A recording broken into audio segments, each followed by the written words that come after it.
Hej, moje ime je Klemen in tale dan je končno prišel.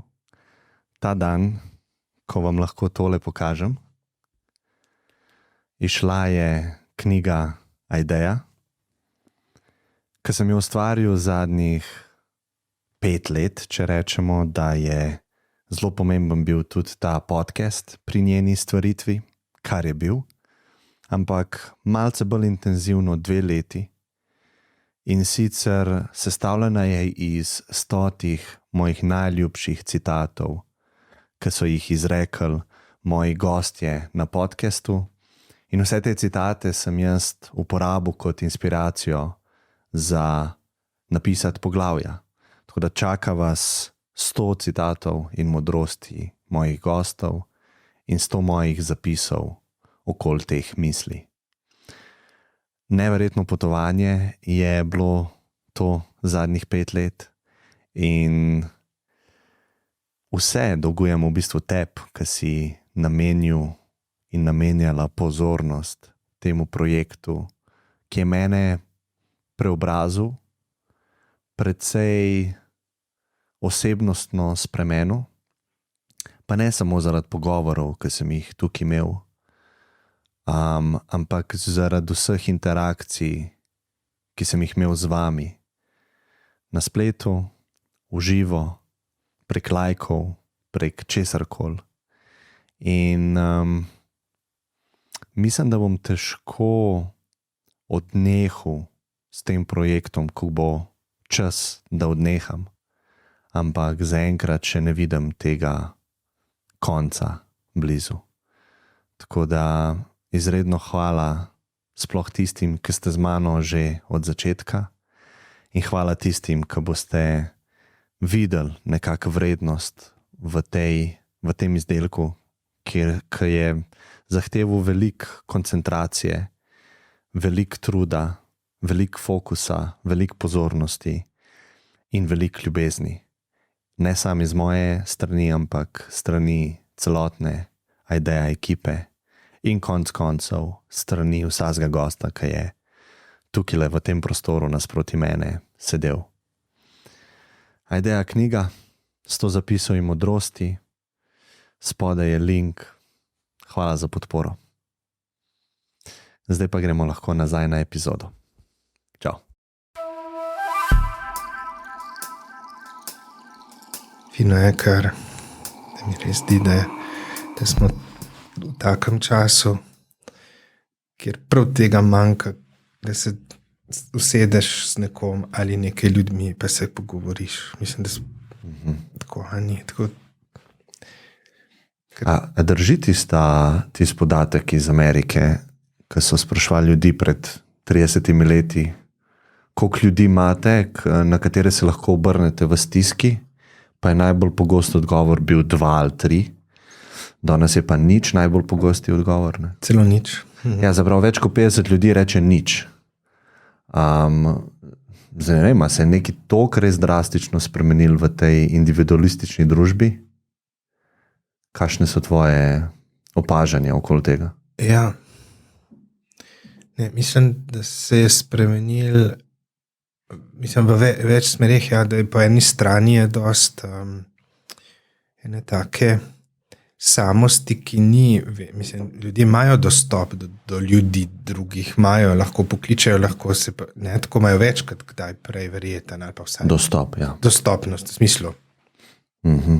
Samo, ne vem, če zaupajo, verjamejo, če imajo občutek, da jim to nekaj prinese, se mi zdi, da so v eni razpršenosti, razdvojenosti, tako neko negotovost, kaj sploh bi, kaj sploh so, toliko enih stvari za narediti, in da so bolj ostajajo, da ne pride do tako pogovora, ki nekaj pomeni, besede, ki se dotaknejo. Ena francoska psihoanalitičarka knjigo napisala in tega po moje manjka, ne. Da, a veš, da se z nekom, ko se usedeš, da ti je malo lažje, ali da ti nekaj odpre, ali da nekaj začutiš, ko se srečaš. Ne sem, da ni v tem hitenju. Ja, da se mi zdi, zato se mi zdi, da so te stvari, da se človek malo ustavi Jaz sem zdaj večkrat imel predavanje okrog samorefleksije, nekaj nepomembne funkcije ali pa tako, ne, ki jo rabiš poklicno, ki jo rabiš v življenju. In rabiš eno umiritev najprej, ne moreš se samo reflektirati, pa biti totalno v stresu, pa sam nekaj razpršeno, tavati od ene do druge stvari, ki jo imaš, a ne rabiš to, rabiš odnose, rabiš nekak čustven del, pa rabiš eno perspektivo, ampak za vse troje rabiš nekako gojiti in en dober pogovor je vse troje, ne. Ti se s nekomu sedeš, se malo pomiriš, nekaj čustvenega se zgodi, zmenjaš, pa še malo ti razširi horizont, ne, tako v bistvu. Jaz mislim, da to ne doživijo ljudje, tudi ta mladi ne, tako, ker se kar poročajo, tako da nimajo, ne, da nimajo na koga se obrniti ali pa da po mojem ne doživijo, ne da nimajo koga, ampak da doživijo. Ker to moraš nekako kultivirati ali kako, nekako mora biti to nekje v praksa ali pa praksa v tem smislu, da moraš to doživeti. Pa še širš, ne, tako recimo tudi okrog vsake teme, ki se takoj se razpolovi, tako je eno vojno stanje. A veš, tudi tako širše, tudi tako se mi zdi, da je takih pogovornih nekih tako zelo manj, kot je tako moj vtis vsaj, kot je bilo, da bi se ljudje tako usedali in nekaj izmenjali, nekako, tako kot je Žižek zdaj rekel, Ana, ko govori o tej situaciji v Izraelu. Na psihoterapevtskem polju imamo zdaj to tako vojno stanje, ne. Tako je. Kakšno, veš, pri urejanju, kako ne bi psihoterapija bila, kdo jo lahko izvaja, kdo jo izvaja v zdravstvu, zakon o psihoterapiji. Samo opazuje. In je tako totalna polarizacija, ne, stane. Zdaj v zdravstvu na eni strani, pa Sigmund Freud, teološka fakulteta in te, ki so recimo. To sva enkrat govorila tudi privatno, ne, o teh stvareh. Vedno več ljudi se ukvarja s terapiranjem drugih. Ja. In sigurno so tukaj neka tveganja mogoče. Ne? Ja.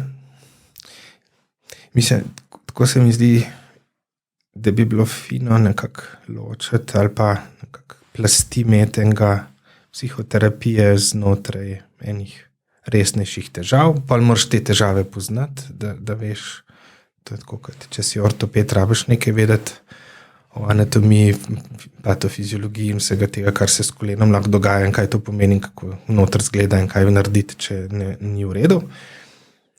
Potem so pa lahko so razni fizioterapeuti, maseri, kupenih ljudi, ki zelo pomaga človeku. Marsikdo ne šel na operacijo, ampak bo zelo veliko bo od nekoga drugega in so kompetentni in v redu ljudje. Ampak zdaj ni vse za vse, ali kako, ne? Mislim.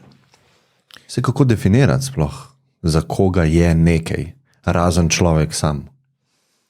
A se motim? Ja, ne, mislim, sigurno je človek sam zelo pomemben, da je zraven ves čas pri tem, tudi diagnostično, malo kakorkoli rečem. Ampak pol je pa dobro, da je še nekdo, ki pozna ta stanja, ne tako, kot sva prejšnjič o psihozah, o depresijah, hudih anksioznostih, raznih stanjih, ki se zgodijo, da se jih zdiferencira.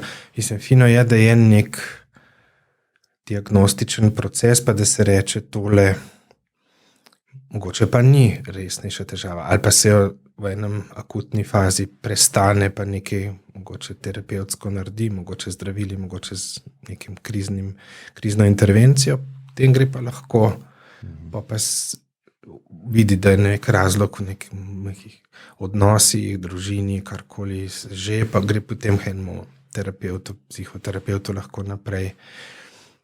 Ker zdaj te, ki se recimo, ki se nekako na drugi strani od zdravstvenih, a ne rečejo, da tako tako recimo nekdo, ki je pravnik, novinar in tako in pa. Ja, da psihiatrične diagnoze pa niso verodostojne, pa da je dokazano, da to ni.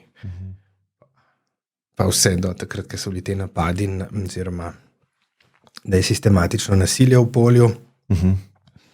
Pa so bile pa oddaje, kjer so, ne vem, profesorica z fakultete za socialno delo razlagala, kako je dokazano, da ljudje, ki se zdravijo psihiatrično, so na slabšem kot tisti, ki se ne. Verjetno so tudi ljudje, ki se zdravijo pri ortopedu, dokazano na slabšem glede lokomotornega sistema, kot unika ne se ne, ampak... Zato, ker so tam. Ja, zato, ker so neki imeli težav, ali kako. Ja. Tako, no, hecen. Predvsem sem to hotel, ne, da se takoj razdeli in jaz recimo dal eno izjavo za nekaj. In se res prav z besedo nisem ne omenil, ne tako, kdo ne bi ne bil, ali pa jaz sem rekel, da bi si želel in da si mi želimo in pričakujemo, da bomo pri urejanju psihoterapije v zdravstvu, torej psihiatri pa klinični psihologi zraven. In na to je prišla neka izjava nekih, da zavajam, da govorim ne vem kaj. A da si mogoče, a je občutek, da si preveč moči vzemate vi? Ja. Da se date nekam na pedestal, kjer Ja, mogoče... Jaz mislim, da je to, da je... Čakaj, sem tako ledil. Ja. Je že v redu. Ja. Da so... Ja, mislim, da je to lahko tisto glaven občutek, da itak imamo neko moč in da jo zdaj želimo, ne vem kaj, in si uzurpiramo mesto, je pa ljudi premalo in ne pridajo do psihoterapije in pol tako izpade, ne, da se, skratka, težava je, treba je sigurno stopiti skupaj, rešiti, ampak tako, z eno treznostjo tega, tako, da vendar, če nekdo dlje časa in z veliko ljudmi v stiku in pozna, ne vem, cele zemljevide enih možnosti, kam pozna ekstremna stanja, da bo znal potem tudi to presoditi in da to ni nekaj, kar je samo sebi namen, ali pa še manj, da je to neko etiketiranje, kategoriziranje ljudi, zato da se nad njimi izvaja neko moč do nasilja. Ne, tako. Ja. Kaj pa, če bi mogel drugi strani priznati nek dober argument, ali pa, tako se ponovadi reče, ta stil mena, ne, se pravi, jekleni mož, ne, nam je slamnati. Kaj imajo pa prav, recimo, ko kritizirajo uradno vašo strujo tega medicinske psihoterapije, ali ne vem, kako bi pravilno rekel. Psihoterapije. Imajo v nečem prav, ali pa je kakšen argument njihov smiselen? Ja, absolutno je smiselno to, da so ljudje v stiskah velikih, da je veliko ljudi v stiski in rabijo pomoč. Ja. To vidimo skupno. Vsi tudi vidimo in imajo tudi ljudje, ki so iz recimo nezdravstvenih poklicev, pa so se izobrazili v psihoterapiji, so in vidijo mnoge, ki si po enem zelo hitrem tečajih ali nekih izkušnjah ali celo brez nekega izobraževanja že pripišajo in že nekako so na trgu, terapirajo, so nekako tudi računajo drugim ljudem, zato so nekako predvsem tudi vprašljivo. Torej. Tako da to področje je pomembno urediti, zagotovo, in tudi verjamem, da je ogromno ljudi, ki znajo in dobro delati, da lahko zelo veliko pomagajo drugim ljudem, ki so takole v stiski. In da imajo tudi za sabo izobrazbo, imajo veliko ur tako teoretskih kot praktičnih. Zdaj pa je treba pa skupaj stopiti pa videti, kako to urediti za tiste, recimo, ki imajo res hujše motnje in težave in kjer je posredi lahko tudi so nevarnosti za njih same ali pa za ljudi okrog njih, pa znati umestiti to v zdravstveni sistem tako, kot je treba. In tukaj je zgodovina tega, da se je v zadnjem obdobju nekako za trendom, ki je šel v hiter obrat, v učinkovitost, v številke, tako se je zanemarjali. Za psihoterapijo je potreben čas, za psihoterapijo so potrebni ljudje. In zdravstvena politika mora to zagotoviti. Ne pa, da se zgodi tako, da podhranjuje nekaj dolgo časa, potem pa reče, a vidite, ni vas dovolj, ne, ljudje čakajo in ne dobijo. Zdaj bomo pa nekje drugje poiskali rešitev. Tako da bomo enim ljudem, ki so tako, mora se skratka urediti po enih segmentih, pa v tem misli, da lahko najdemo skupen jezik in se lahko in bo za vse dovolj možnosti. Zdaj, tako, tudi, da bodo ti ljudje, ki delajo v zdravstvu, ti ljudje, ki bodo delali. Sej to je zdaj ključno. Kdo in koliko in kakšen je sistem, da se to razporedi med tiste, ki delajo ožje v zdravstvu, tiste, ki delajo v vseh tudi drugih segmentih, ki so zelo pomembni. Ampak če je situacija taka, v realnosti, da je vas v zdravstvu premalo in hiter ne moramo izobraziti velike količine novih izkušenih terapevtov, a je pol vsem škoda, da se v tem sekundarnem sektorju, ali kako bi temu rekel, izven zdravstva, dogajajo terapiranja, vedno pogostejša, a bi bilo boljše, da tega sekundarnega sploh ni, kljub temu, da je vas premalo. Se pravi, da ljudje so prepuščeni samemu sebi, vi nimate časa, ker vas je premalo, ni enostavno možno vsega za vse poskrbeti. Ali je vseeno to neka umestna varianta, v kateri se nahajamo, kjer je boljša, kot če tega sploh ne bi bilo izven zdravstva? Ja, to je zelo na mestu vprašanje.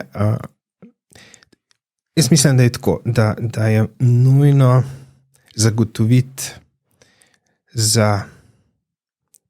tako je v skladu z stroko katerokoli v medicini oziroma v zdravstvu, da je treba prepoznati med diagnostične poti in postopke, da bodo tisti ljudje, ki res rabijo najbolj močna, usmerjena zdravljenje, da bodo do tega prišli. In mislim, da za to diagnostično, triažno, ta proces rabijo biti ljudje, ki so res usposobljeni za to. In tukaj zdaj nekako spuščati kriterije za to, mislim, da ne bi bilo za stroko dobro. Tako kot verjetno analogno ne bi se odločili pri drugih strokah. In zdaj imeti pomisleke okrog tega in predvsem, da ljudje iz drugih strok sodijo o tem, kakšna je ta, mislim, da ni prav. Mislim, da to ne pomeni, da ni dialoga, pa tudi, da ni nekih korektivov. Tako je v zgodovini bilo in je prav tako. Ampak vendar tako, mislim, da če nekdo se za to odloči in študira in preživlja leta in leta, najprej na študiju, potem med ljudmi in tako bo verjetno znov in bo nekako bolj usposobljen kot nekdo, ki nima toliko tega. Večja je verjetnost, da bo. Tako. Ni pa gotovo, da je. Seveda ni gotovo, ja. Ni. Ampak treba je pač gledati na neko vzpostavitev sistema, seveda znati potem znotraj si, tudi prepoznati tiste, ki niso ali pa ki ni nobenega zagotovila. Ja, če si podhranjen z resursi, že tako, po mojem ne moš toliko zbirati. Ali se motim? Zbirati v smislu... Kdo je bolj primeren, pa kdo je manj primeren, ne? Kaj zdaj sva rekla, sem to, da bom jasen, kaj sploh mi hodi po glav, ne? Imamo ogromno terapevtov, ki grejo čez šolanje, tako in drugačno, ampak recimo, da rečeva zdaj, da se osredotočiva na to uradno šolanje, ne? Ampak to zaključijo. To vse ne pomeni, da je tukaj 100% ali pa gotovost, da so primerni za terapiranje takih stanj, ki jih je verjetno zelo težko razumeti, če jih nisi imel. To je pa moje podvprašanje za tebe. Ko prej si rekel, primerjavo si dal ortopeda ali pa ne vem, srčnega kirurga. Jaz mislim, da srčni kirurg ne rab imeti srčne bolezni ali pa zgodovine tega, kar zdravi, da pozdravi. Pri teh psihičnih stvareh pa me zanima tvoje mnenje. Sigurno je uporabno, da ima izkušnjo tega, ne? Ampak težko je razumeti, če si vedno samo v knjigah to videl. Ali pa teoretsko, ali pa racionalno, ne pa izkustveno. Ja, točen ta argument, ker to večkrat slišimo. Kot psihiater sem to velikrat slišal. To mnenje se ne morete razumeti, če niste tega izkusil. Ali pa večkrat sem to slišal od kritikov na kakšnih srečanjih kot od neposredno ljudi. Kar mogoče ni zanemarljivo. Ali pa ker mislim, da je marsikdo vsem začutil, da sem lahko razumel, če tudi nisem šel čez vse. Je to seveda vprašanje, ampak je tudi analogno vprašanje pri drugem, tudi pri nekomu, ki ima druge vrste srčne, ortopedske, kakršnekoli druge težave, pa kako prestaja to zdravljenje, pa kako prestaja operacijo, pa okrevanje. Pa mislim, da je to poglabljanje v doživljanje ljudi vedno izziv za medicino in vedno nujen opomnik ali pa korektiv. Mislim, da psihiatri nismo tega tako zanemarili, kot se nam kdaj pripiše. Torej, da smo na to tudi pozorni, gotovo so razlike, ampak mislim, da je pomemben, da se ker tukaj nastopi pravzaprav nazaj vprašanje, ne morem imeti vseh izkustev. Verjetno bi res težko zbirali strokovnjake samo med tistimi, ki so izkusili. Čeprav njihov glas šteje več, kot je. In to je tako v svetu kot pri nas en trend, da se več prisluhne tudi ljudem, ki so izkušeni, ki so uporabniki naših storitev ali kakorkoli se jim v različnih kontekstih reče. Ampak to pričakovati, mislim, da ne bi bilo smiselno. Je pa pomemben pričakovati, da se človek dobro seznani s tem, kaj vse lahko doživlja. Da res slišim, kako težko je tistemu, ki se znajde v psihozi, ko prihaja iz nje, kako je tistemu, ki razmišlja o samomoru, ki je depresiven močno in tako. In tukaj se vrnemo na vprašanje, kako lahko razume pa nekdo, ki ni preživel leta in leta v stiku z njimi. Tako, to vprašanje samo iz knjig. Ravno zato je vsaka specializacija v medicini in tudi psihoterapevtska v zdravstvu ne bi šla skozi to, da si ti a ne, dnevno se učiš ob ljudeh, ne iz knjig. Raven tako, a ne, tukaj se pogovarjamo, to je res pomemben, da se, ko govorimo o psihoterapevtu kot samostojnem poklicu, kot se zdaj, a ne, tudi pogosto sliši in da se zato samostojen študij razpiše in so programi, kjer se samo zato izobrazijo. To je relativno nov pojav. Tako, ne? Prej je bila psihoterapija del zdravljenja znotraj psihiatrije, znotraj ukvarjanja z duševnimi motnjami. Tako se je razvila. Seveda je potem šla, se razvijala na vse smeri in tako da govorimo res o tem in to bi bila pomembna debata. Tudi v tem, ko zdaj urejamo to področje, da se vprašamo, ker to ni samoumevno, kaj je psihoterapija in za katere stvari. A so tukaj neka področja polja, kjer je mogoče nekaj za resnejše, težje in tako, ne, duševne motnje, nekaj je za ljudi, ki se srečajo z manj izrazitimi in težkimi, kjer se znajdejo pač v življenju s številnimi izzivi in tukaj je bil pomemben, da se to, ja, da so eni zemljevidi, potem pa znotraj njih vemo, kam iti, na koga se, ker ljudje so zmedeni in ne vejo, na koga se obrniti, ne vejo, kdo je zdaj. Tako da da se to ureja tukaj, se mi zdi zelo pomembno, da se o tem pogovarjam, da smo pri tem, da se v enem spoštljivem dialogu to odvija.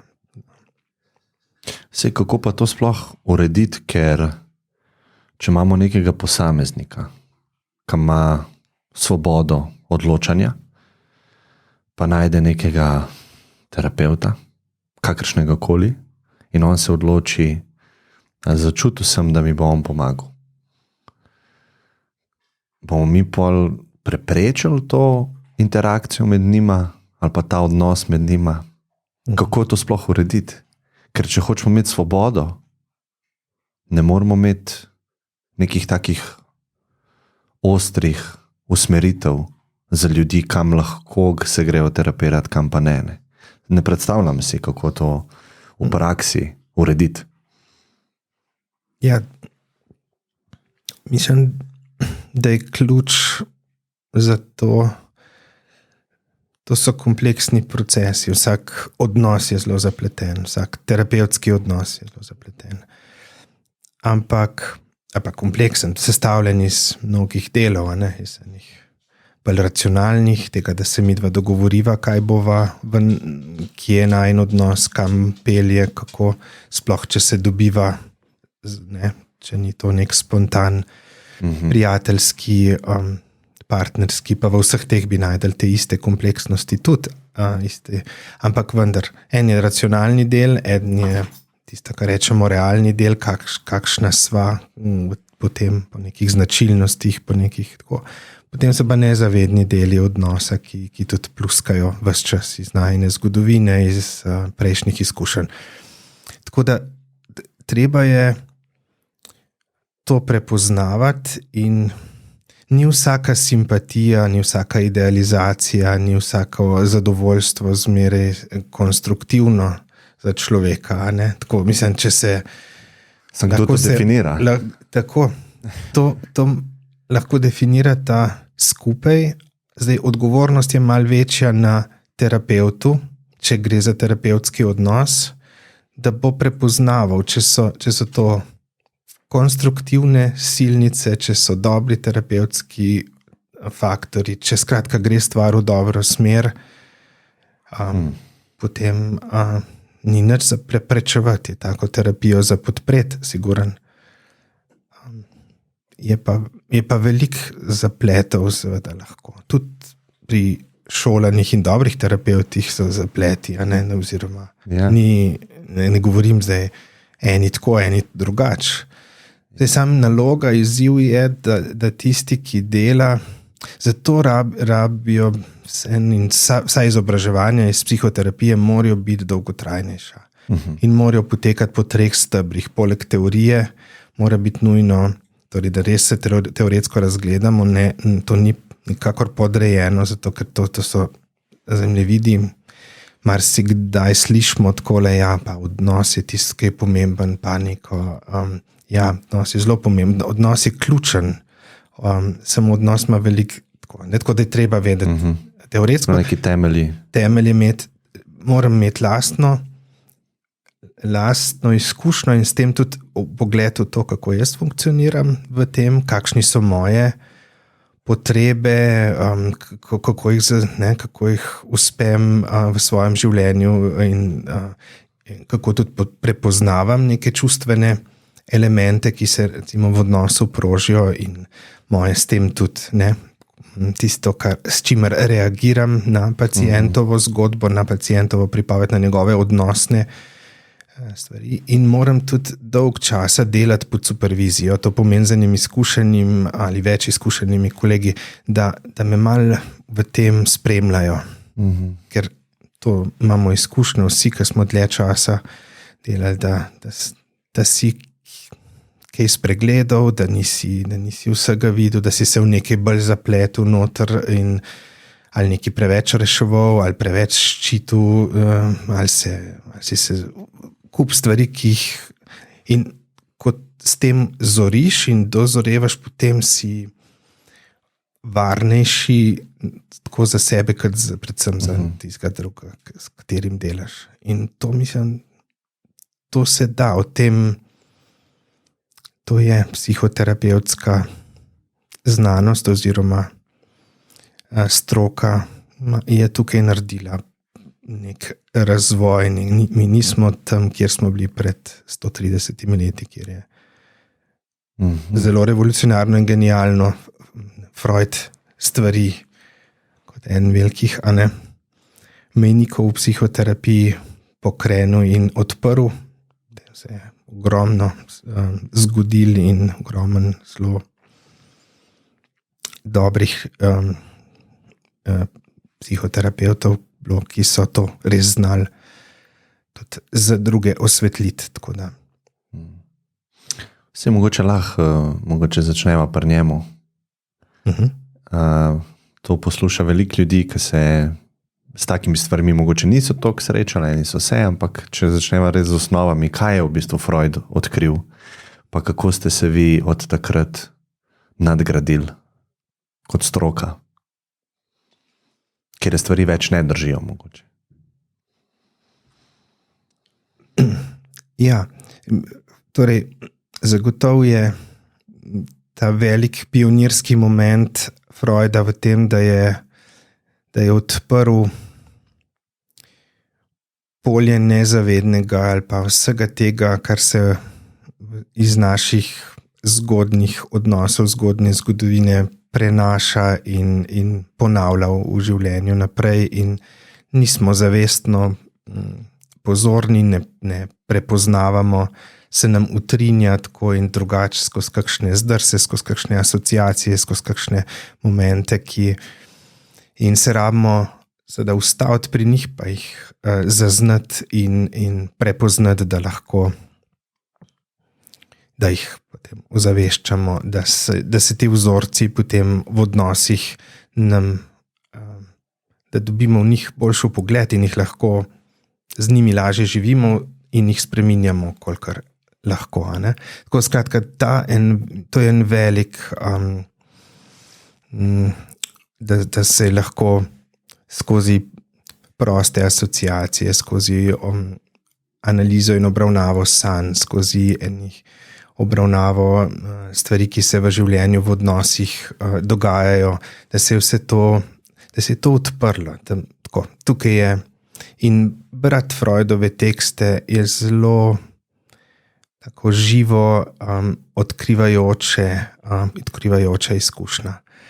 Tako da je priporočljiv še vedno in aktualen v tem smislu. Lahko da marsikatero stvar, ki jo je potem nekako teoretsko iz tega izpeljal, pa tudi izhodišča, iz katerih je šel, tukaj se je veliko prevprašal kasneje ampak ko rečeva, kaj se je od njega naprej, v mnoge smeri je šlo. Po eni strani se je razširilo in diferenciralo delo s posameznimi podskupinami, če tako rečeva, ali pa problematskimi sklopi ljudi, ki so, tako da se je razširilo, recimo na področje psihoz, s katerim se je on manj ukvarjal, pa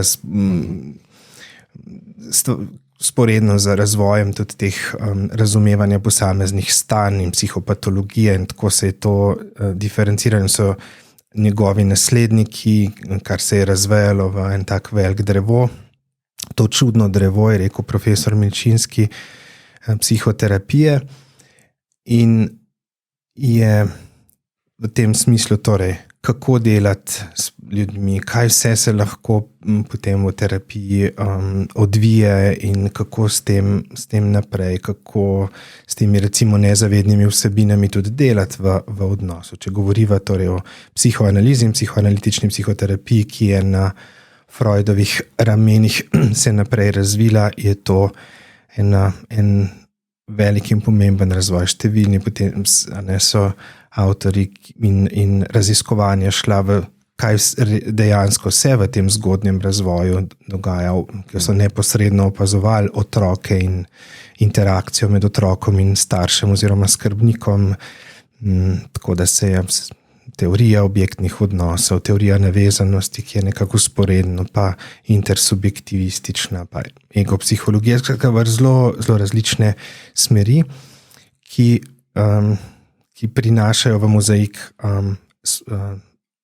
ogromno spoznanja. Tako da danes psihoterapevt, psihoanalitičen ima veliko več orodij, konceptov, s katerimi, oziroma nekih oprijemališč, s katerimi lahko dela tudi z zelo celotnim spektrom ljudi, ki se znajdejo v hudih duševnih stiskah. Potem so se pa razvile tudi druge paradigme, tako kot je kognitivno-vedenska in družinska, sistemska in eksistencialna. In tako je včasih kdo reče, pa zakaj je toliko različnih teh smeri, Sej vemo tudi, da imajo skupne faktorje, ki so recimo odnos terapevtski je skupen faktor in je en najpomembnejših med njimi. Ampak te različne paradigme so zato, da ker človek, ki se v enem življenjskem obdobju, v enem konstelaciji enih odnosov, pa z enimi izkušnjami, ki jih je imel, kakršen bolj ali manj traumatičnih, znajde, je zelo kompleksen ali zelo zapleten subjekt, nekaj, kar res lahko pogledamo z različnih strani. In te paradigme so dobre optike, s katerimi pogledamo, ker ne moramo na isto stvar. In je dokazano, tudi skozi raziskave in izkušnje o tem govorijo, da so izkušeni terapevti različnih paradigem zelo podobno. Delajo zelo podobne stvari, naslavljajo, so si veliko bolj podobni kot začetniki v posameznih, tako, ki pridejo. Je pa tukaj en velik izziv, ki sva ga že prej malo s tem, kar sva rekla, da koliko je treba enih let pa tako za to, da prideš zelo z naše vedenje in videnje nastopa v enih takih geštaltih, v enih takih skupih. Skratka, če jaz bolj malo vem, ena taka celoten. Ko jaz recimo ne vem o določeni stvari veliko, imam še vedno lahko o njej neko mnenje in lahko, in ko bom videl malo več, bom o isti stvari, se bo ta pogled na to razširil, več bom videl. Ampak in izkušnja, tako zagotov, če bi svoji izkušnji govoril skozi leta, je to, da moram biti previdnejši in ponižnejši pri tem, kako vem in razumem drugega človeka. Dva psihiatra, ki sta napisala en odličen učbenik o psihiatričnem intervjuju, pa sta prvega 71 leta in drugega 35 let kasneje, sta v uvodu napisala, da sta zagotovo v teh 35 letih bolj izkušena, ampak sta tudi previdnejša in mislim, da sta ponižnejša, uporablja izraz. Skratka, bolj sta pozorna na perspektivo in rešitve, ki jih ljudje sami, njuni pacienti sami najdejo pri. Tako sta ona dva. In jaz bi nekako podoben rekel. Dlje kot nekako prideš, malo več vidiš in seveda vidiš tudi po eni strani, česa prej nisi videl, pa kako si vsem neke stvari počenjal ali pa nekako razmišljal in da tudi s tem vidiš neko ranljivost tega vedenja. In to mislim, da je tisto, kar moramo nujno vključiti, ko rešujemo. Tako, zelo hitro se na tem polju, pa zdaj ne govoriva več o recimo 2 taborih, ki trenutno poskušata vsak svojega konca reševati problem psihoterapije, ampak širše in tudi kjerkoli po svetu in v našem javnem prostoru najdemo ljudi, ki imajo res, res močna mnenja o, če se omejim na psihološko, psihoterapevtsko, pa res vidiš, da malo vejo, ali pa malo razumejo, ali pa operirajo z zelo zamejenim naborom idej o tem, kar bi. Tako hitro je to in na našem področju mogoče bolj kot na kakšnih drugih. Ja. Se mi zdi, da če smo prej omenili neko ortopedijo ali pa srčno kirurgijo, bodo redkejš bo se kdo na televiziji pa bo rekel, a veste, teli srčni kirurgi pa ne vejo dost, pa so, ali pa teli ortopedi pojma nimajo, pa neki sam diagnoze postavljajo, pa niso za ta prav, bom jaz povedal, kako je. Ja. Tukaj pa veliko večkrat. Ja, verjetno se je dosti smiselno, ne. Jaz recimo v življenju nikoli nisem videl človeškega srca v živo in zaradi tega bi tudi težje bil v debati z nekim srčnim kirurgom o srcu. Ne. Ko pa govorimo o psihi, jaz imam konstanten dostop do svoje psihe. Ne. In mislim, da poznam in jo projiciram na druge ljudi. Ne. Mislim, tako je, zdaj pa razumem, kako se ta počuti ali pa čez kaj gre. Ne. Ampak vse operiram iz svoje psihe. Mogoče se zaradi tega to zgodi. Ne? Mislimo, da razumemo, ker imamo dostop do psihe, ampak imamo do ene. Tako je. Nimamo pa do vseh ostalih. Nikoli nismo imeli. Zato to, tisti, ki ve, res ne ve, je tukaj mogoče res držino. Še bolj. Bolj držim in res je to izziv. Mislim, da je to, ali pa zato je tako pomemben tudi, da o tem, da se zavedamo, da psihičen svet je drugačen kot nek organski sistem, da je toliko pač širši, na toliko stvari je odziven ali pa se in prav ta perspektiva, kot si rekel, jaz poznam svoje, sej s tem, če se jaz, o tem nam govorijo številni dobri pisatelji, avtobiografije in tako, koliko lahko univerzalnega v tem, ko se poglabljaš v svojo, prihajaš. Ampak univerzalno je pa tudi to, da projiciramo, da kreiramo svoje svetove iz tega. Psihotični so samo en tak primer, iz katerih se lahko ogromno naučimo, ampak teh nekih kreacij mojega pogleda, kako je, kaj je življenje, kaj je človek, kaj ne bi bil nek smisel življenja. Tako, seveda to vsi oblikujemo, ker to iščemo, rabimo, kakorkoli s tem se ukvarjamo, ampak da se zavedamo, da moje ni, tako hkrati je en paradoks, hkrati prihajam do nekih univerzalnih, hkrati pa tudi neka enkratnost in individualnost noter, ki pa je zelo moja. In zdaj, kako jaz Tako se vidim, ja, tako se zdi, oziroma zagotovo lahko rečemo, da razmišljamo tako, da nekako ustvarjamo neke projekcije, ki pa vidimo, da so že znotraj našega življenja spremenljive, se nam drugače pol pokaže in tako, ampak torej prehitre skoke v neke zaključke, da to pa zdaj je tako, ne, temu Karl Jaspers reče ohišja, in iz teh ohišij je naš pogled na svet, naš Weltanschauung, naš svetovni nazor.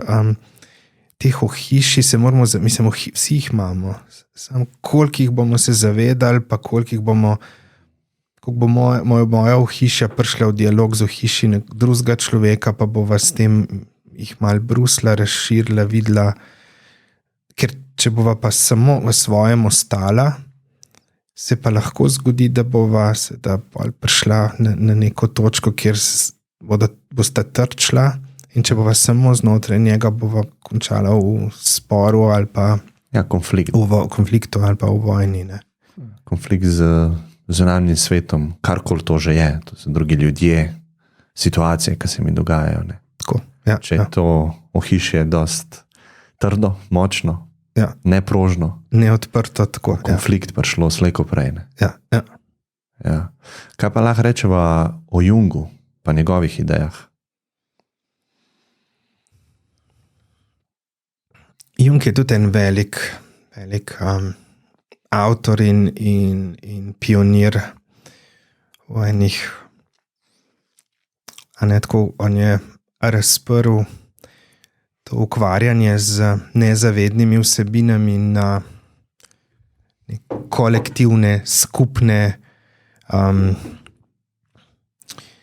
neke temeljne vzorce, ki so v človeku, ne glede na njegovo lastno zgodovino, pa samo njegovo individualno zgodbo, ampak torej širše odkrivanje arhetipskih vsebin, nekih prastrahov, izzivov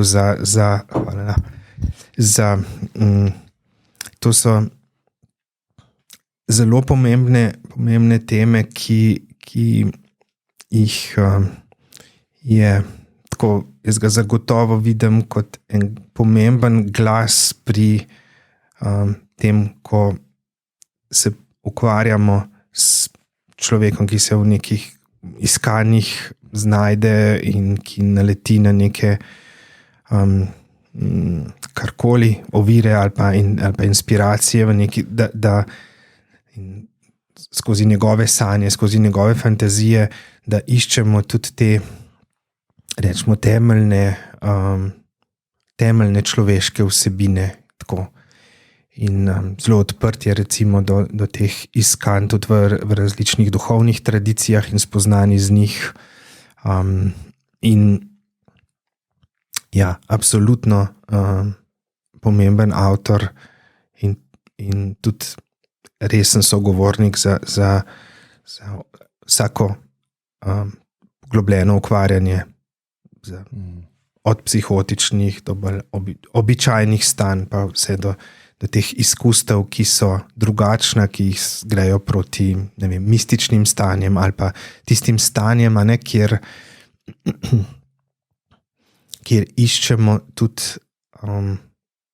inspiracijo, smisel, kompas v življenju. Torej, celo to področje, ki se ne ukvarja samo s tem, kaj je narobe, ali pa kako neke stvari niso šle dobro in bomo mogoče lahko nekaj okrog tega s predelavo pomagali, ampak da tudi se odpre horizont tega, kam iti, zakaj, kam gremo, kje so viri moči za to, kje so potenciali, in tako, tukaj vidim Junga kot tudi enega pionirjev.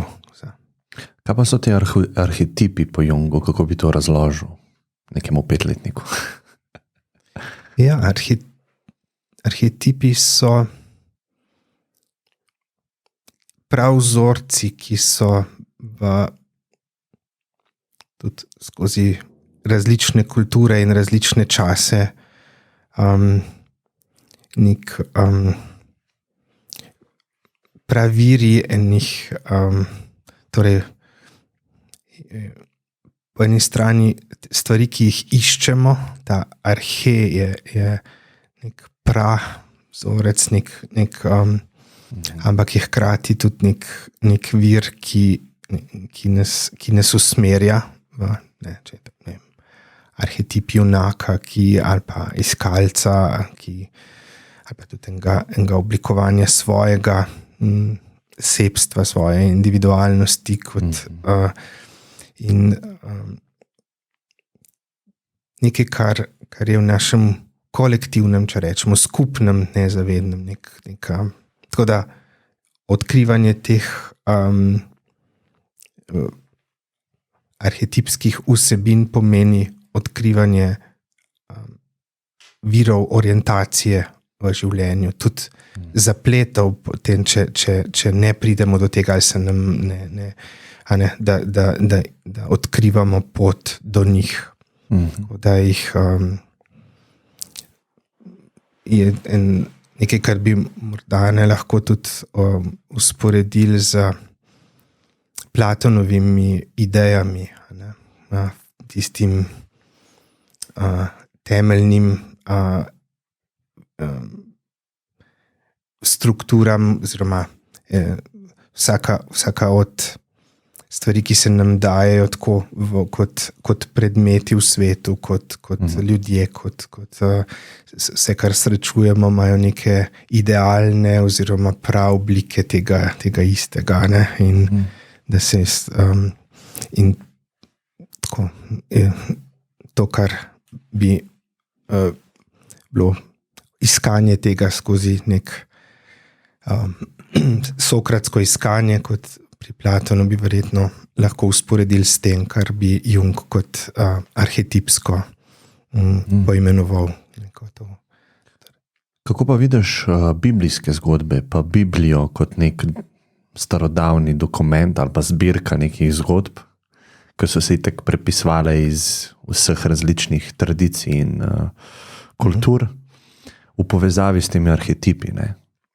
Jaz sem v bistvu zadnja leta precej spremljal Petersona in njegovo govorjenje ali pa promocijo teh zgodb, in moram priznati, da sem začel malo drugače gledati na to knjigo ali pa na ta dokument, predvsem čez prizmo teh arhetipov, da so to neke starodavni vzorci, ki so v vsakem izmed nas in so zapisani skozi zgodbe v Bibliji, ne kot neka dobesedna dokumentacija stvari, ki so se zgodile, pa odnosa z Bogom, ampak kot metafora, kot kolektivna zgodba vseh nas. Pa je lahko to Jezusova zgodba ali pa je stare zaveze zgodbe. Koliko si se v to kaj ali pa a se ti zdi to smiselno, kar Peterson govori, psihološko? Ja, se mi zdi smiselno. Zdi se mi absolutno, da je to ena najpomembnejših knjig, kar pomeni, da so zgodbe, pripovedi v njej nekaj, kar odraža te pravire enih dilem človekovih, enih situacij, v katerih se znajde, v katerih išče, v katerih se v nemogočih situacijah. Tako da so res taki prototipi situacij, v katerih je človek in tudi se znajde, in kaj tudi lahko iz njih, kaj se lahko odpre, kako lahko prestane to, se prebije, spozna iz tega nekaj bistvenejšega, nekaj globljega od tega, kar se daje na prvi pogled in na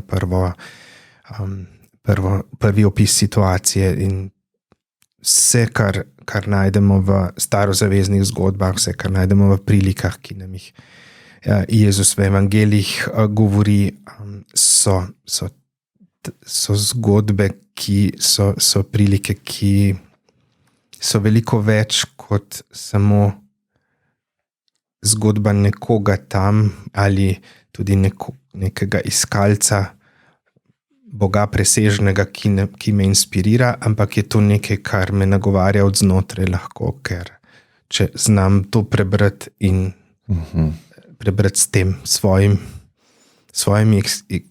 dilemami pa svojimi vprašanji, če znam to povezati, da znam to videti, ko se mi zgodi, je to v najglobljem smislu terapevtsko.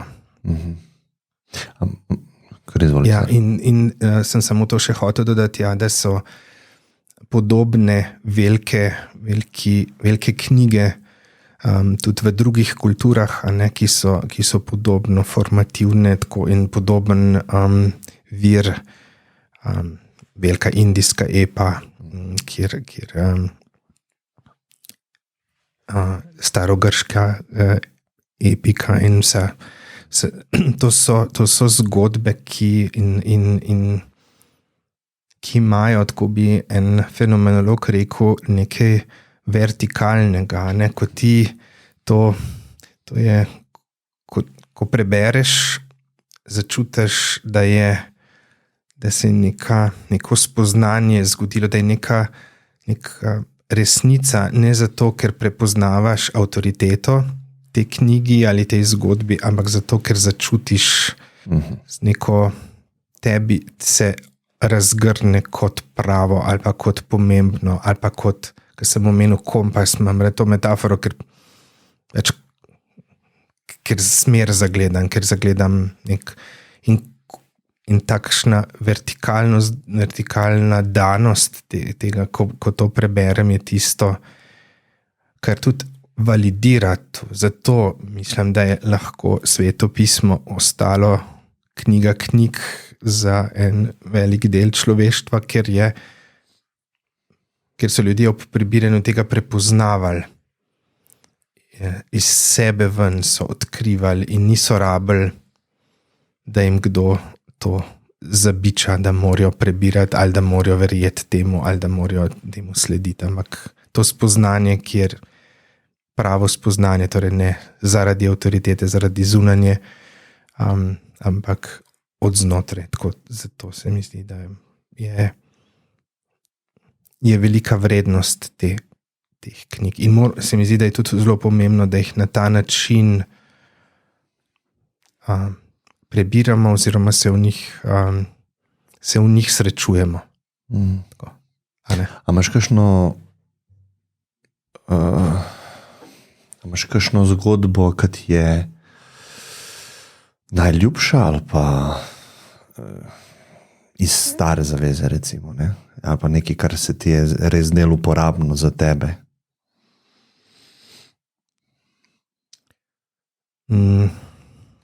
Hočem samo en primer dati ljudem, da ga mogoče izpostavlja, pa govoriva psihološko lahko o njemu, da bojo razumela, ne? Ker vsi niso hodili k verouku ali pa tudi niso poslušali ali pa kakršnikoli razlogi, ampak tako, no, da bojo vedeli, o čem govoriva mogoče. Ja, lahko recimo Mojzesova, ko gredo iz Egipta in ko se sreča z neko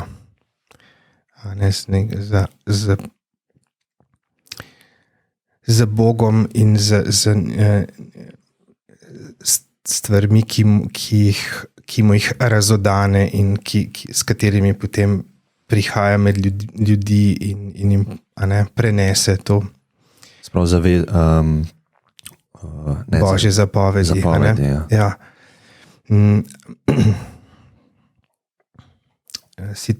Recimo zgodba Joba in njegovega trpljenja in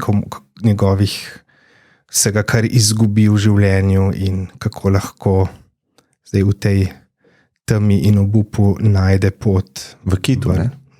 Ne, Job ki izgubi vse. Kdo je bil pa ta, ki ga je kit pojedel? Ta biblijska zgodba, to ni Job. Aha, pa sem pa nekaj zamešal. Morda. Ja, zdaj ne tudi meni. Je zgodba s kitom, ampak se ne spomnim. Ok, Jung, Freud, Adler, kaj lahko njemu rečeva? Malo manj znan mogoče.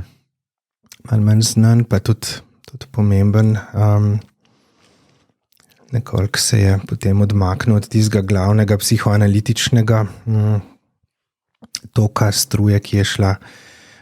Pa vendar, on je pomembne vsebine in v tem, kako je človek v družbenih razmerjih moči in razmerjih vrednosti lastne in manj vrednostnih občutij, ki so v en zelo pomemben vir tako tesnobe in tega, kako me je strah pri uveljavljanju v družbi, kako se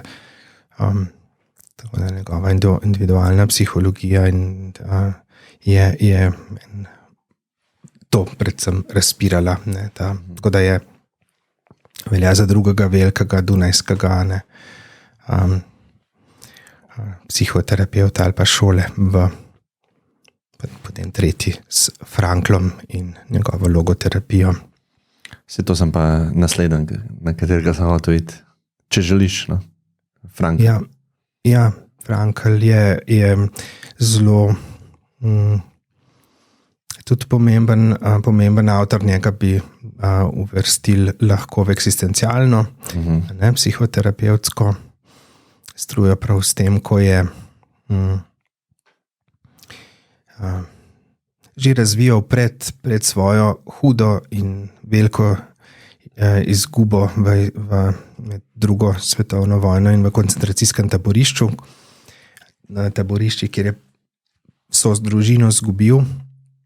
Ampak te ideje o tem pomenu iskanja smisla, volje do smisla je pisal že pred tem, potem se je pa to seveda eksistencialno potrdilo, zarezalo z živim ognjem, če tako rečeva, v njegov cel psihičen ustroj, tako da je potem vse tekste in učenja razvil na tem temelju, torej tega, da človek išče, ima veliko potrebo, voljo, da najde smiselne vsebine v življenju, vse tisto, za kar živim in kar me vleče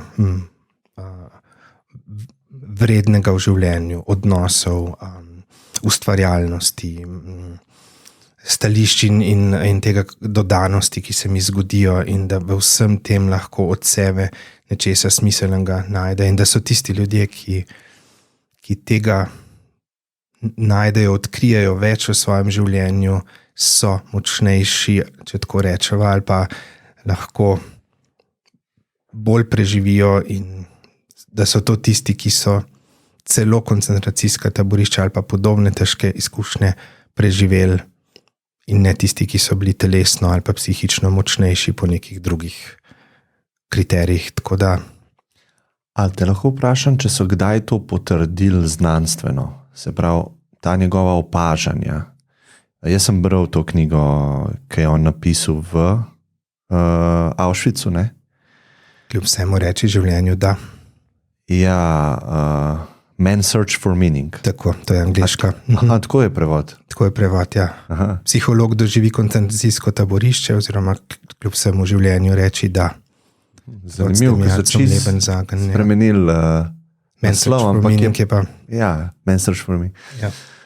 No, in to njegovo opažanje, ne, to, kar je on opazil v temu, ki je bil zaprt, je rekel, ok, tisti ljudje, ki so imeli nek smisel, ki so videli smisel, lahko boljše rečeva, so preživeli napram tistim, ki so izgubili smisel. Ampak to sem jaz dojemal kot neko njegovo opazovanje ljudi, ne, ni bilo kvantitativno opredeljeno, ne. A so bile kakšne raziskave na tem področju, da to res drži? Ne? Se pravi, imamo nekoga, ki je fizično bolj pripravljen ali pa ima več zaloge masti, in kljub temu, da ima to dodatno energijo, bo prej prenehal živeti kot tisti, ki ima manj tega, ima pa smisel. Ja. Taka ideja se zdi zelo taka smiselna, ampak v tem aspektu, ali pa da bi vedel za raziskavo, ki bi še vzela v obzir, kakšna je bila neka recimo fizična pripravljenost, pa če so bile kakšne težave, oziroma kdo je bil fizično močnejši, pa potem to raziskave, ki bi to potrebovale, se ne spomnim, nisem zasledil. So pa raziskave o tem, da so ljudje, ki so imeli več, so bili določeni tudi vprašalniki oziroma inštrumenti, da so recimo to najdevanje, odkrivanje smisla, koliko je močno pri posamezniku, to v povezavi torej z recimo prestajanjem neke težke bolezni ali pa okrevanju po zdravljenju, ne si bo telesne bolezni ali pa depresivnosti, to pa so, torej, da je to ugoden, pomemben faktor za boljše okrevanje, za manj ponovitev, za boljšo kvaliteto življenja. Ja. To iskanje smisla, ne, pri svojih pacientih, varovancih, kako vi rečete? Ja, pacienti rečete. Jaz izhajam iz tega, da je pacient tisti, ki trpi, ki ima neko, A opažaš pri veliki večini, da pride do tega da pride do izgube smisla? Jaz to opažam tako nasplošno v družbi. Ne?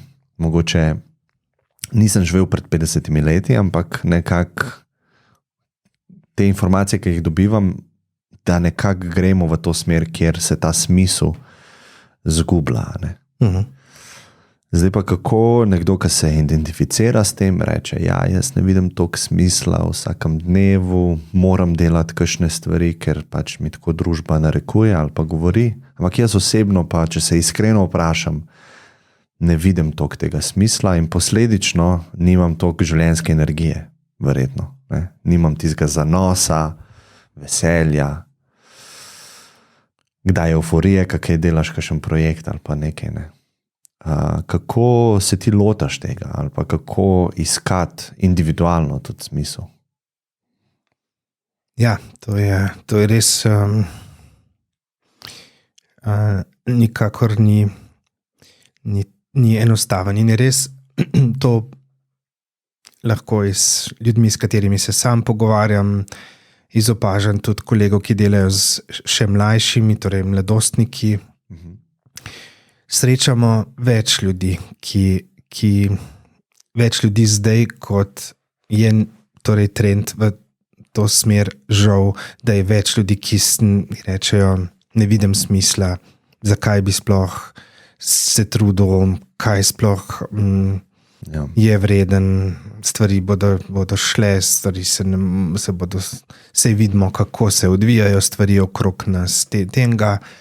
Torej, tudi z zunanjimi pa realnimi, če tako rečeva, objektivnimi dejavniki je več teh vprašanj in tudi več ljudi, torej, ki se v neki taki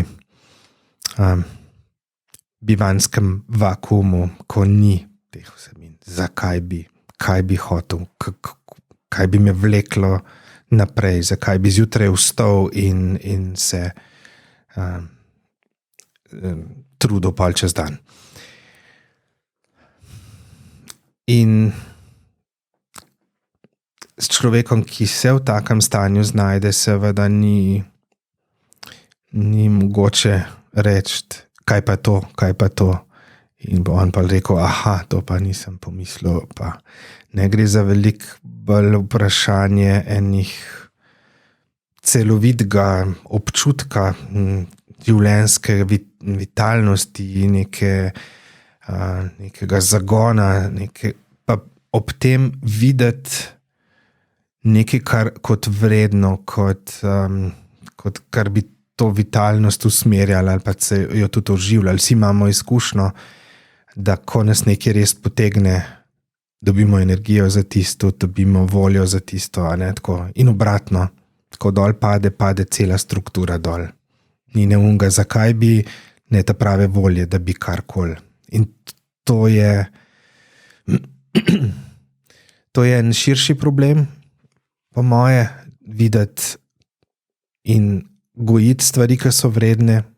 Torej, to ni samo stvar posameznika, ampak tudi vseh nas, vseh nas, družbe in ljudi v celoti, da ne samo, da bi govorili o teh stvarih, ampak da tudi živimo te stvari. Tako. Mislim, da je to en pomemben vir, konec koncev tudi ljudi, kot je Frankl in mnogih, ki bi jim kakšno podobno lahko videli, podobno, da je iz svoje izkušnje, svojega težkega nekaj zagledal, nekaj se mu je nekako kot smiselno, vredno pokazali in je za tisto pol celo življenje živel in ustvaril in delal. Tako, te vzori, modeli so zelo pomembni. Če je to starš, učitelj, vzgojitelj, terapevt, kdorkoli, ni vseeno, če se otrok in mlad človek razvija med podobno ljudmi, ki so podobno nekako brez enega žara, smisla, da bi se nečesa vredenega. Tako, v tem smislu sem mislil, da je težje ali pa da je pomembno, če z tega konca rečeva, če nekdo se znajde v taki situaciji, da nič ne vidi, da vse preko nekih ljudi, situacij iščemo, da bo koga videl, ki je tako čisto konkretno, a poznate koga, ki pa bi rekel, da ima smisel, da ima nekaj v življenju, ne? In kaj bi to bilo, ali pa vprašamo se, kaj pa je bilo kdaj mogoče v preteklosti tacga, kar se spomniš kakšnega obdobja, kjer pa je to bilo, ali pa kakšnega časa, kjer pa in kje je ti sponiknilo, ali pa zakaj ni več tega žara, ali pa tako, prek teh enih ne da se direktno reči, zakaj pa ne bi tega. Ja. Ne, ker zakaj pa ne bi v tem videl smisel? V tem smislu, v tem smislu videl smisel. Ja. Skratka, da mu rečeš samo, da nekaj pokaže, zato ker velika večina ljudi, ki so že sami premišljali in iskali in tudi prišli. Ne? Problem je, da so mogoče, da so najdeli, oziroma da o teh stvarih niso, da so pomislili, ampak jih ni potegnili, jih ni inspirirali, jih ni. Tako da hočem samo reči, samo neko iz glave govorjenje, kaj bi bilo za drugega v redu, ne, ampak ne bo pomagalo. Ampak da greš res v to, po eni strani, kaj je bilo, po drugi strani, kot sva rekla, a koga prepoznajo, vidijo, ki je to, ki nekaj podobnega čuti, vidi in tako, da bi lahko bil inspiracija, pa tudi seveda in predvsem iskati, kaj zdaj le blokira, zakaj se nekje v ozadju, tako bi Frankl rekel, tako bi rekli drugi, psihoterapeuti oziroma te smeri, da nekje je vedno iskanje človekovo, nekje je zdravje, moč, je hrepenenje po odnosu, tudi potem po nečem smiselnem življenju. In zdaj najdete vse tisto skupaj, kar ovira ta, kar zatrpa, kar to iskanje hromi. To. Je pa to po navadi proces, tako traja, ne gre hitro, ne gre. Ja, meni se je v glavo neka zasidrala ideja, ki izhaja iz mojega življenja pa mojih izkušenj. Pa zadnjič sem gledal se moram gledalcem upravičiti, ker sem že večkrat to izpostavil idejo, ampak gledal sem na Netflixu dokumentarc, ki se reče Štulc. In ta zelo znani igralec Jonah Hill je posnel neko serijo s svojim psihoterapeutom. Ne? In on dva se samo pogovarjata in ta je že pokojen psihoterapeut Štulc, ne? On je govoril o svojih idejah, ne? Pa terapevtskih pristopih. In čist na začetku, mislim, da je to v prvi epizodi, nariše na prtiček piramido in jo poimenuje Life Force, se pravi življenjska energija ali pa sila. Ne? In jo razdeli na 3 dele. Ne? In reče, spodnji, ta temeljni del je zdravje v najširšem smislu, fizično zdravje, fiziološko zdravje. Se pravi, spanje, prehrana, nezdrave navade, ki vplivajo na zdravje, ne? Spanje, prehrana, fizična aktivnost in podobno. Ne? In on je rekel, zdaj to je njegov pač pristop, ne? Pacient, ki pride do njega ali pa varovanc, ne? Če ne ureja teh stvari spodnjih, ne začenja ta sploh z to klasično terapijo pogovarjanja. Ne? Če ne načenja, ne odpira teh. Če ne začenja odpirati teh, ne? Se pravi, ne vem, predstavljam si tako, zdaj tudi malo ugibam, ne? 1 mesec se že dobivava, kaj ješ, kako spiš, nič se ni spremenil. Njegovo mnenje je, da zaradi manjka življenjske sile ne bo možno sploh sterapirati teh višjih nivojev, ne? Če niso te temelji urejeni. Ne? In zdaj, kaj izhaja iz moje izkušnje, ne? Jaz sem zdaj malo bolj pod stresom in ponavadi, ko je ta frekvenca stresa v mojem življenju, se na to frekvenco zelo dobro prelima frekvenca kofeina, kave. Ne? In sem začel opažati, ne, grem na fitness jutri in tam spijem en ta pre-workout, ki ima ogromne količine kofeina, prijem domov, delam, spijem še več kave in mi paše, ne? Ampak čutim vedno večji nemir v svojem telesu in posledično, kaj se je zgodilo, je, da sem zelo slabo spal. Ne? Pozno sem hodil spat in tudi zbujal sem se vmes, zelo take nemirne noči sem imel. Ne? In glava je delala, res delala. Ne? Nisem mogel ustaviti v bistvu vseh teh idej, pa razmišljam, kaj treba narediti, kaj bom uspel. Ne? In lahko povem tako, počutil sem se slabo prejšnji teden, izredno slabo. Ne? In potem se par teh stvari sem rekel, zdaj pa drastično bom probal zdaj kofein čisto odmakniti, pa videti, kaj se zgodi. Ta domina je padla, začel sem hoditi ob 10 spat in nekako počutje ali pa ta življenjska energija je prišla nazaj. Ne? Zdaj nočem primerjati svoje izkušnje z najtežjimi izkušnjami, ne? Ampak samo ta ideja Life Force mi je zelo smiselna. No? Pa me zanima, če lahko daš komentar na vse to. Ja. Tudi meni se zdi smiselno in se mi zdi nujno in pomemben, da se v tem, tudi če nimamo težav, če nismo v stresnem obdobju, če smo še toliko bolj, da se res da imaš en ritem, ne, rutine. Tako, ja.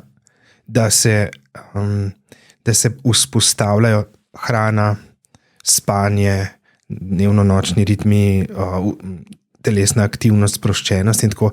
Res je to nekaj, skozi kar živimo vsa, tudi višja, če jim tako rečeva, ali druga, bolj subtilnejša, čustvena in miselna in duhovna občutja grejo skozi telo. Ne morem imeti razrvanega telesa, vsega nemirnega, zablokiranega oziroma v njih blokadah, napetostih, pa nekaj doživljati tega.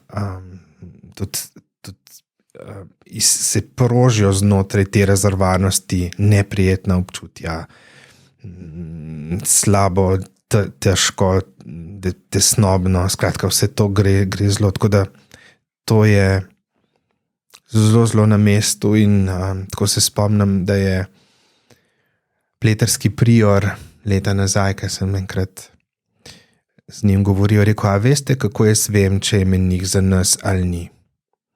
Če je menih, ki pride v pleterje, če je za nas ali ni, če je ista pravga testa, a je za celico ali ni, če je in spi. Ne, če ima neke zelo razvite in ne vem kakšne molitve in duhovne prakse, ampak to, kot res baza. In se mi zdi, da zavest o tem narašča, da je to pomemben, konec koncev vse te telesna vadba, joga, čuječnost, vse to ljudje iščejo bolj, več se o tem govori. Mislim pa, da hkrati tudi s tem, ker smo toliko preplavljeni z vsem, pa razpršeni, pa informirani, pa tako naprej, pa tudi tako, da je to skozi nam to bazo nas malo oddaljuje od nje, oziroma da nismo tako v dobrem stiku, zato tudi in se mi zdi, da je za ta čas še toliko bolj pomemben, da se tega zavedamo, pa da to res tudi gojimo. Tako se mi zdi, ja, smiselno tudi v vsaki psihoterapiji ali pa vsakem, če si življenje skuša človek malo izboljšati in kvaliteto povečati, da je to en del, kjer mora začeti, pri tem dnu tega trikotnika. Ja. Torej, je to prva stvar, ki jo povprašaš pacienta, kakšne so njegove rutine, kako je, kako spi? Ja, mogoče ne prvo, ampak znotraj prvih srečanj zagotovo. Najprej že vprašam, zakaj je prišel, ali pa kaj je tisto, kar on je glaven problem, ali pa kar ga je najbolj muči. Sej pogosto ljudi muči tesnoba, pa nespečnost, pa pogosto k pritožbi, kaj mi ne gre dobro, je to. In to je takoj zraven tudi, ja. Tako da to da se o tem tudi pogovoriva, pa da dejansko priporočim ali kako, da spodbudim človeka, da poišče en način, ker to so najbolj naravni viri tudi za umiriti se, za razbremeniti od simptomov, za ena telesna vadba, sprehod in tako, da poskrbim za približen glede hrane, glede spanja. To je tista res baza, da bo telo in s tem vse ostalo, kar sva prerekla, se na tem temelji počutje. Ja. Vsi vemo, kako smo, kadar smo čisti izčrpani, kadar smo tako kot si malo prej opisal, ne prideš lahko po dnevu domov, utrujen in tako, ampak ni nujno, da boš se vlegel pa zaspal. Moraš, je tudi tako, da je to en proces, ali pa en polje, na katerem se moraš delati, če tako rečem. Ja. No, ta druga stvar so bili pa odnosi. Ne? Se pravi, kaj je rekel, ko se to začenja urejati, ali pa se delajo koraki v to smer, naslednja stopnja so odnosi, kot ful pomembna, ne? In da začneš urejati odnose, karkoli to že pomeni, ne? Če jih pač nimaš, da daš malo energije v to smer, da si ti samoiniciativen in povabiš nekoga nekam na sprehod pa to. Ne? To se mi je zdelo tudi ful pomembno, kot nasleden korak. Ne? Ker jaz mogoče če greva čist na začetek te prve tematiko, ki sva imela, ne? Jaz čutim pri sebi, da imam malo, zdaj zamera je res premočna beseda, ne? Nimam zamere do zdravstva ali pa tega dela, v katerem ti delaš, ne? Ampak do mene so prišle zgodbe, ali pa eno dotično zgodbo imam v mislih, kjer se je ta ženska z depresivnimi stanji obrnila na zdravstvo, in ker jaz poznam njeno življenje tako širše, vem, da te spodnje stvari so totalno neurejene. Totalno neurejene, in mene to malo zanima in jo sprašujem, kaj pa, ko greš do svojega terapeuta, oziroma psihiatra, tisti, ki predpiše antidepresive, a se kaj o teh stvarih pogovarjata, In prav ne. Napiše mi antidepresive, In to ni sprehoda nikoli, ne obstaja, In zato imam jaz malo tako, kako bi rekel, se pravim, premočna beseda zamera, nimam zamere, ampak tako skepso, zaradi tega, ker verjetno probam se zavedati, da je res premalo resursov, za obravnavo celostno enega človeka, Ampak to se mi pa tudi ne zdi koristno, Mogoče. Ja, zagotovo. Jaz se strinjam, ne odobravam take obravnave.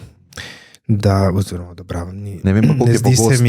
Ja. Jaz sem takrat dobil občutek, tako je nek proces in se mi zdel nesmiselen. Ja.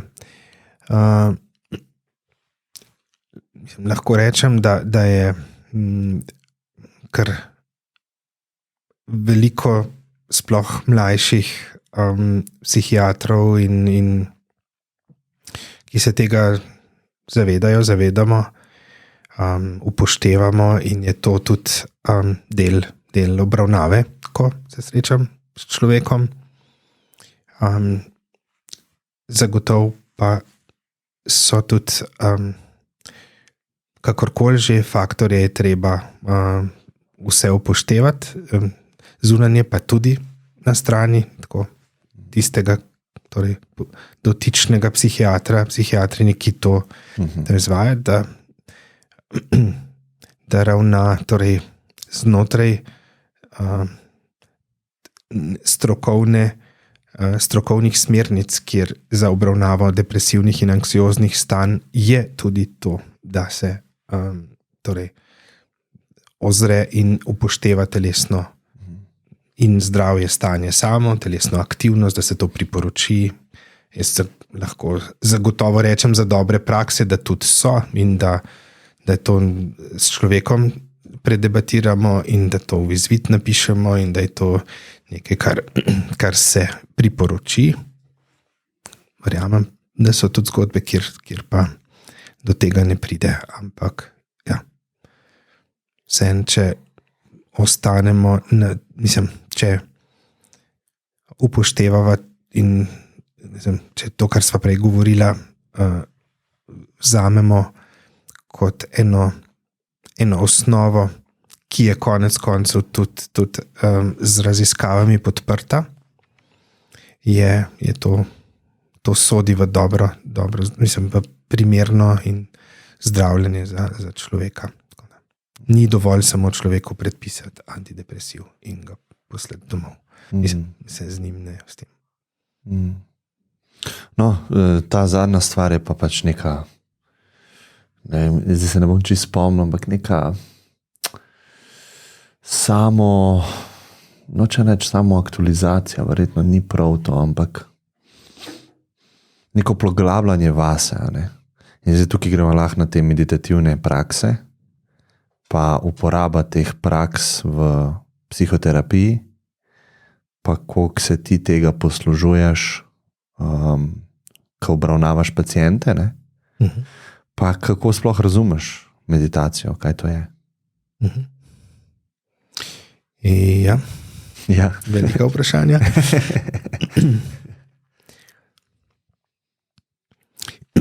Tako kot si prej omenil, da se seveda poleg teh bolj bazičnih, če jim tako rečeva, telesno in osnovnih ritmov, so odnosi tisti zelo pomemben del, ki je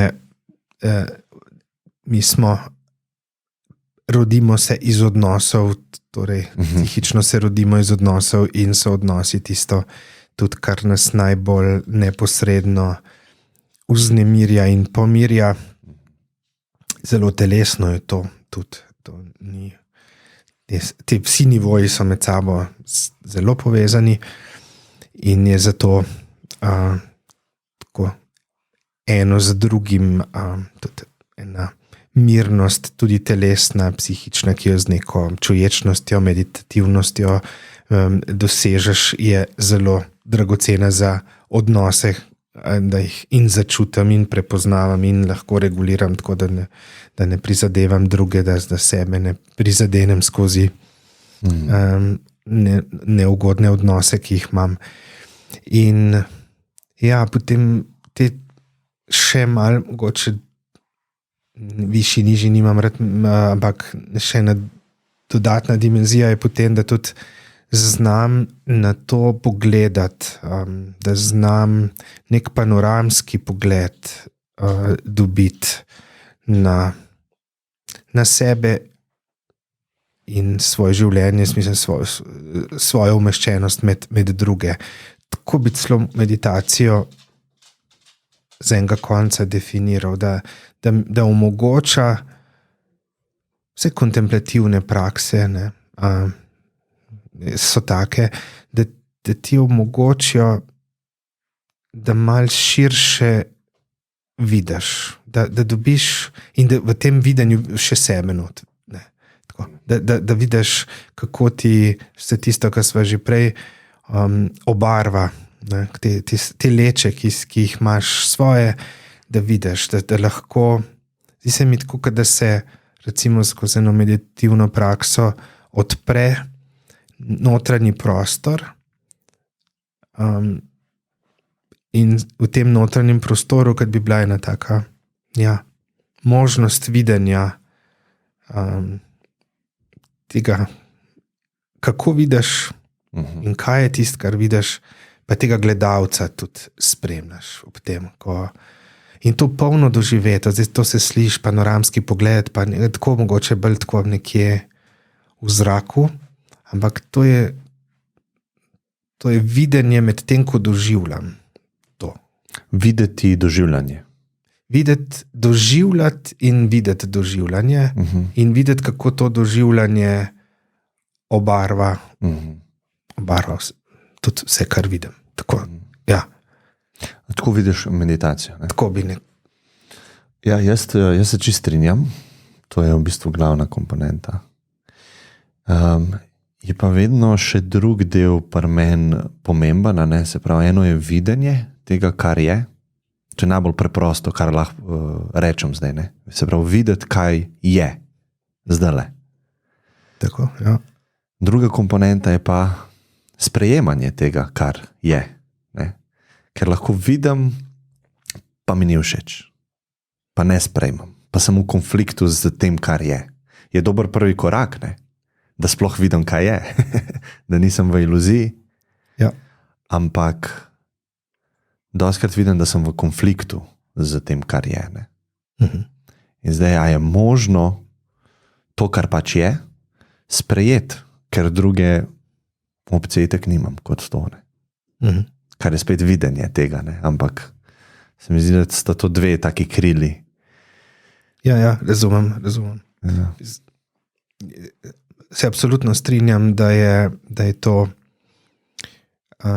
del, ki jaz sem ga zajel v videnje v tem smislu, da seveda vidiš to svoje, zato sem poudaril in se mi zdi pomemben, da ni to neko videnje z distance, oddalč, ampak med tem, ko izkušam, tako eksistencialno, ali kako če reči, zavezujoče, to je tisto, kar je nuja.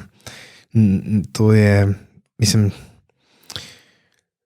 tukaj se mi zdi, da so tudi velike razlike med ljudmi, ki meditirajo, ali pa med ljudmi, ki govorijo o meditaciji. A to res iz svoje življenjske nuje, pa da se jim ta nuja ali kakorkoli zato so velikrat tisti, ki so nekaj hudega doživeli, nekako pristnejši, ali pa je večja verjetnost, da bodo bolj zares, tako bolj zraven.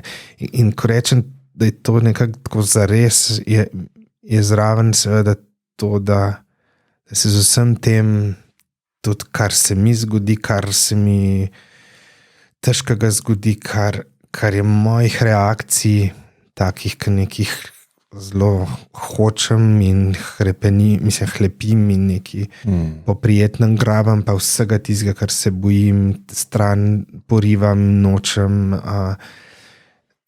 To tudi zraven videti, pa ne sam videti, sprejeti pa to zdaj živeti naprej, se ne izogniti, se ne zapletati preveč v neke odvisniške vzorce od prijetnega, tudi prijetnih stanj, pa vsega drugega. Tako greš res pol plast za plastjo, da prihajaš z veliko sprejemanja, absolutno se strinjam, to je ena naklonjeno sprejemanje, odprtost, radovednost, če je lahko ne odprta, ampak včasih je zaprta, ker to boli, pa je tako. Ampak vseeno, da greš naprej, no, kljub tako da to nikakor ni. In zato, ko si vprašal, koliko to uporabljam, lahko zelo veliko, ampak ne sploh nujno, da bom to omenil. Lahko ne bova meditacije ali pa kakšne prakse sploh omenila s človekom, ampak da se srečava tam, kjer res boli, kjer je res težko, kjer res ni tudi nobenega smisla ali pa nobene volje, pa da tam gledava vas zraven in se mi zdi, da mi to, kar pri sebi sedenjem, da je tudi to isto ob sedenju z drugim človekom. Da ne zbežim, da ne hitro nekaj ne razložim, pa pokrijem, nekaj ne svetujem, pa nekaj ne hitro, ampak ne vem, kaj je to, ne vem, kaj lahko pomaga, ne vem, kako bova, ampak čim več mi povej, kaj je težko in da od tega ne zbežim, ne zaprem s čim, ne skočim v kakšno hišje svoj. Tako da mislim, da je ta meditativna, če tako rečeva, naravnanost tista, ki to vsaj olajšuje. Tako da tukaj bi ločil tiste, ki tako so, pa tiste, ki niso, ne tiste, ki meditirajo, pa tiste, ki ne meditirajo. Mi zdi, da so bili v zgodovini ljudje, ki niso nikoli formalno meditirali, pa so imeli tega veliko, pa jih srečaš, pa veš, da so tako. Ampak se to niti ni verjetno ni bilo tvoje, mislim. Ne, ful pomembna point. Eno je duh tega, eno je pa dejanje tega, ko nekdo sedi, ne. In to dvoje je lahko ločeno, ne. Tako nekdo nikoli ne sedi, nikoli nima pravilne drže, karkoli. Okopava vrt, se to dostikrat slišimo, ne. Ampak ta duh sprejemanja, opazovanja, pozornosti, odprtega srca je vse. Tisto sedenje pa nič. Tisto je samo neka predstava, lahko. Tako dobro si rekel, lahko. Lahko pa je, ne? Lahko je to eno, pa človek in sedi in živi to, lahko pa je, tako.